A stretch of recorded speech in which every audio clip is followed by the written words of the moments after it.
for help with visits to Ukraine, to remember and support you in any way we can, to hear and to see what you're experiencing.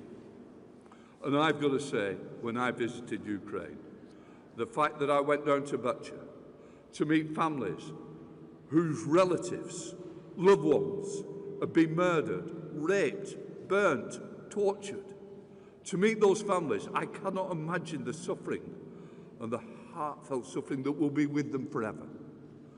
That was very moving. And as we went back to Kyiv, as we were leaving that night, the sirens were going up as well as coming once again. That you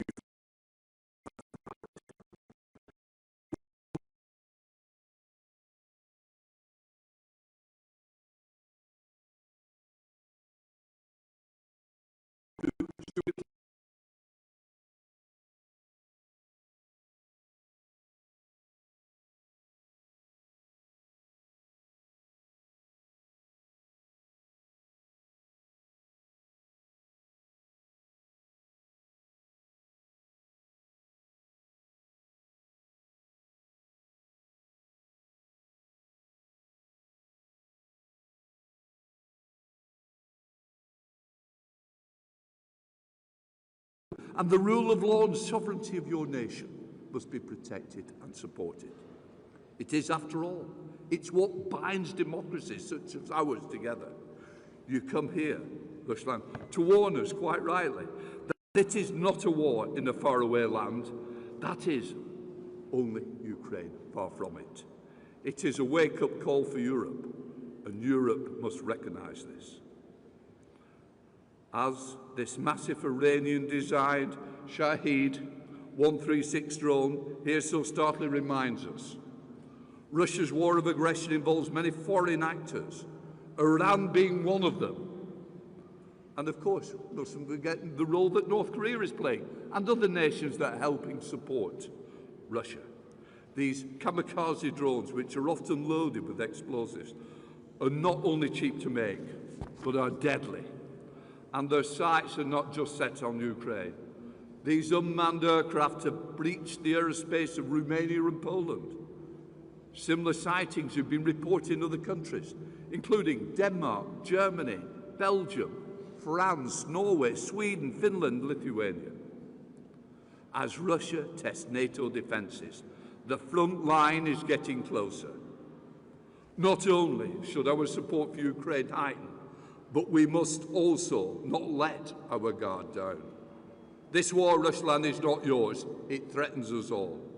We're here for you in these dark times, and we will be there when you win, to help rebuild, restore and renew your great nation.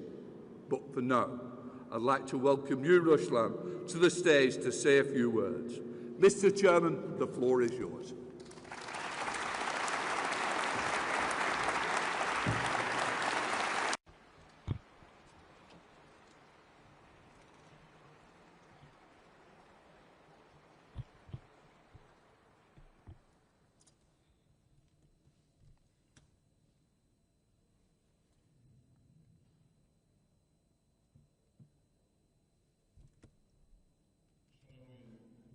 Dear Mr. Speaker, honourable members of the UK Parliament, dear friends, first of all, allow me to thank you, dear Lindsay, for the invitation to visit London today.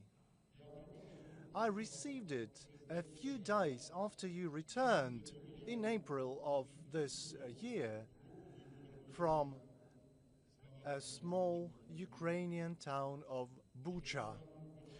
At the very beginning of Russia's full-scale invasion, this town endured heinous war crimes and crimes against humanity.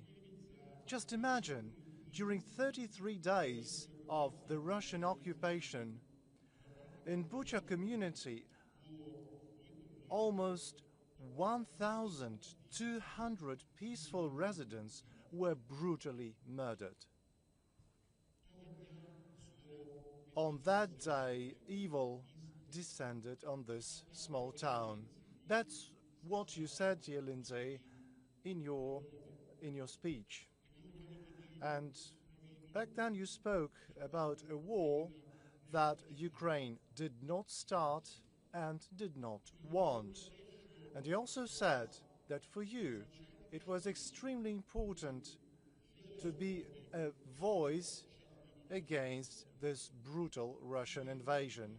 And you said, we are steadfast in our support for Ukraine. And you also said that your struggle is our struggle.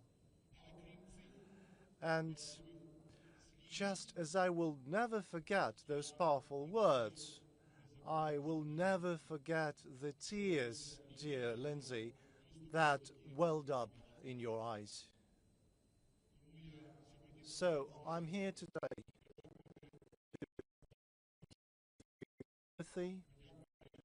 Thank you for your support. Thank you.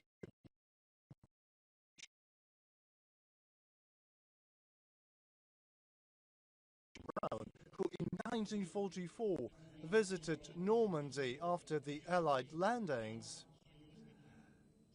It's you, dear Lindsay, became the first UK speaker to visit an active combat zone.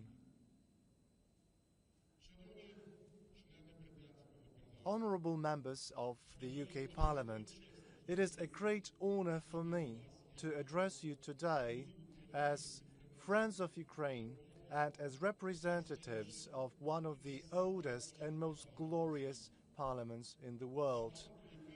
A parliament where, since the very first days of the Russian aggression, took the side of truth, the side of justice, the side of Ukraine.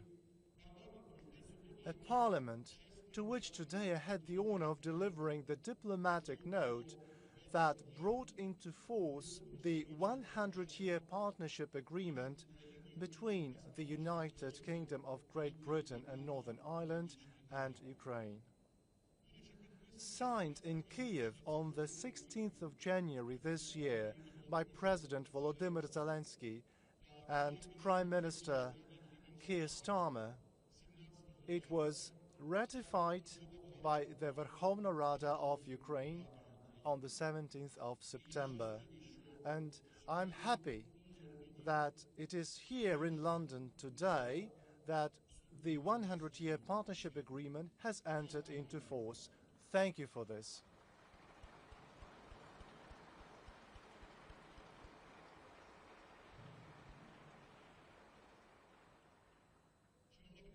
Dear friends, we open a new era in our relations.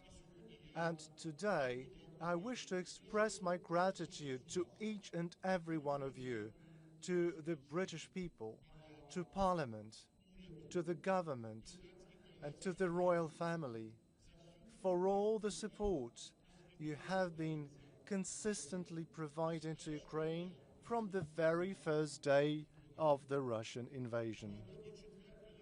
Today, on the eve of the fourth winter of war, one that may prove to be among the most difficult in Ukraine's modern history, we are in greater need than ever of the strengthening of your reliable assistance. Russia systematically and persistently destroys Ukrainian critical infrastructure, our energy facilities, leaving Ukrainians without peace, without light, without heat, without power. Russia is killing peaceful civilians in our cities and towns, killing entire families all at once. Russia is stealing Ukrainian children and, in an appalling display of cynicism, suggesting they be traded for captured Russian soldiers. But Russia not only sows death and continues its aggression, like it's doing with the Shahed drones that you see displayed here, Russia every time keeps testing the limits of what is allowed. Russia, as it turns out, can influence decisions of the European Union by blocking Ukraine's path to the EU through certain member states. Russia, not being a member of NATO, apparently has a veto right in NATO through the individual countries, and Russia can influence NATO's seemingly sovereign decisions, including those concerning Ukraine. The choice of entire peoples and nations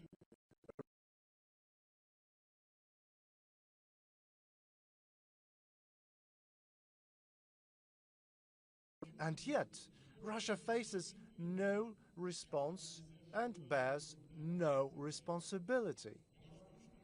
It is artificially maintaining the longest blackout at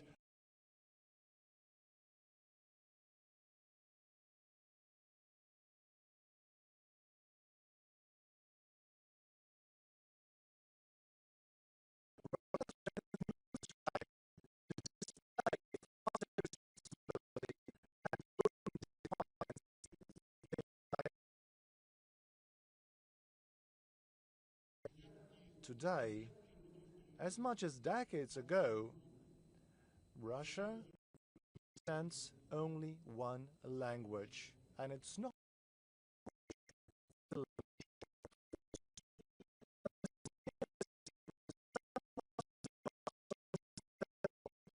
in his famous Fortin speech, when describing the nature of the Russians back then, he said nothing they, Russians, admire so much as strength, and there is nothing for which they have less respect than for weakness, especially military weakness. Dear friends, the democratic world has no right to linger. It has no right to turn a blind eye to Russia's dictatorial succession. Russia, now and today, must receive a firm and resolute response in the form of strengthened sanctions, national and international sanctions, personal and sectoral sanctions, secondary sanctions, sanctions that cannot be avoided or circumvented. Frozen Russian assets must be used to compensate for the damage caused by Russia itself. Today, here, within the walls of the UK Parliament, I call on you to, dear British colleagues, to initiate debates and adopt a resolution designating Russia a terrorist state. Because terror is Russia's true nature. Because otherwise, Russia will never become different unless we make it change. I also appeal to you to ensure the maximum strengthening of Ukraine through effective air defense systems and the expansion of our long-range capabilities. For a powerful Ukrainian army is not only the guarantee of our independence and sovereignty, it is also the guarantee of establishing a lasting and just peace that Ukrainians so desperately seek.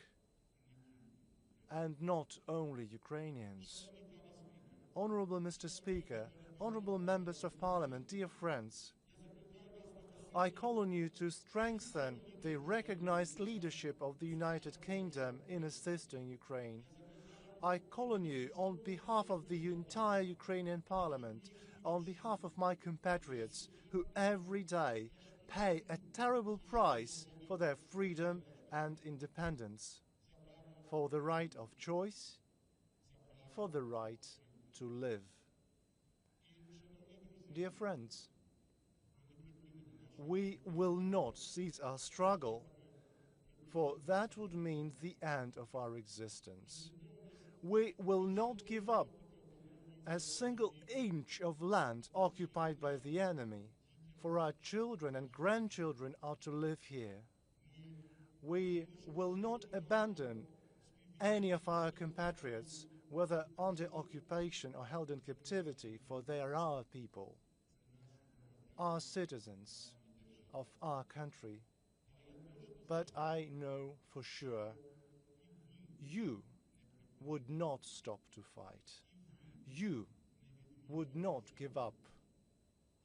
You would not abandon.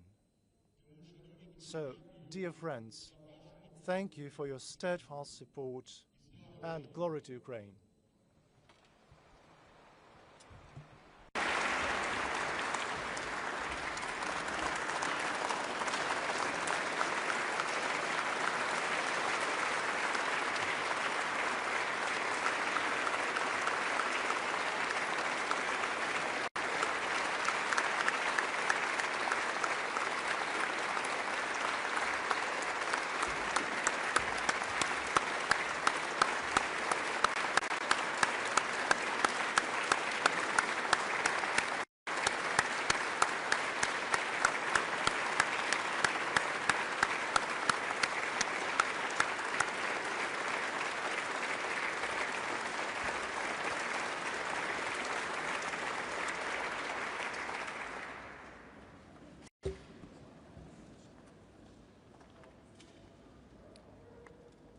Mr. Chairman, thank you for visiting us today and for your powerful speech.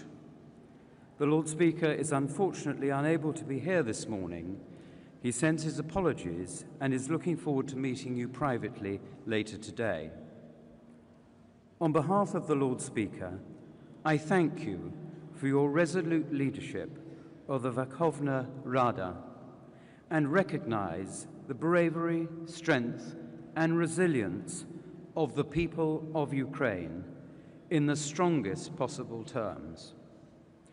Your courage in the continued fight against aggression is an inspiration to us all. Ukraine is not only defending its sovereignty and its territorial integrity, but also the values and principles we all stand for: democracy, human rights, and the rule of law. Aggression must not prevail. I reaffirm our unwavering support for you in this unprovoked war of aggression. We condemn unreservedly attacks on civilian targets and vital infrastructure, and the unrelenting drone and missile attacks, which must be and are so devastating for your people. The illegal kidnapping and brainwashing of Ukrainian children must stop, and all must be returned to their families and homeland. We will not forget them. The United Kingdom will continue to work with you and other allies. This war will be won with a global response. We will keep working together on these alliances. The UK is providing extensive military and civilian support, and I know many Ukrainian people have sheltered here in the United Kingdom. We support work towards a just and lasting peace and future security guarantees which will allow you to feel safe again. We stand ready to support peace when it comes, and to aid recovery, reparations, and reconstruction. There should be no peace negotiations or agreements without Ukrainian voices as part of the resolution. Russia must take responsibility for its illegal invasion and make a meaningful contribution to talks to end the war. Until then, we call for the tightest sanctions and economic pressure to be brought to bear on the aggressor. As parliamentarians, we understand the importance of dialogue, cooperation, and the rule of law. At the Verkhovna Rada, you have shown great leadership and resilience, continuing your legislative and scrutiny work, representing your people under extraordinary circumstances. This is a testament to the strength of your democratic institutions, the will of the Ukrainian people, and the determination of Ukrainian members of parliament. Relations between our two parliaments has never been closer. Members of the House of Lords have repeatedly voiced solidarity and support for Ukraine. A report issued last year by our International Relations Defence Committee denounced Russia's invasion of your territory and country as illegal and unprovoked. We will continue to demonstrate our solidarity, support, and commitment to our shared values. Mr. Chairman, we are looking to you, and you are fighting for in Ukraine goes well beyond geopolitics. It is about people, families torn apart, communities under siege. Ukraine is a nation striving for peace, justice, security, and freedom. Mr. Chairman, we stand with Ukraine and your Parliament today, tomorrow, and for as long as it takes. Slava Ukraini!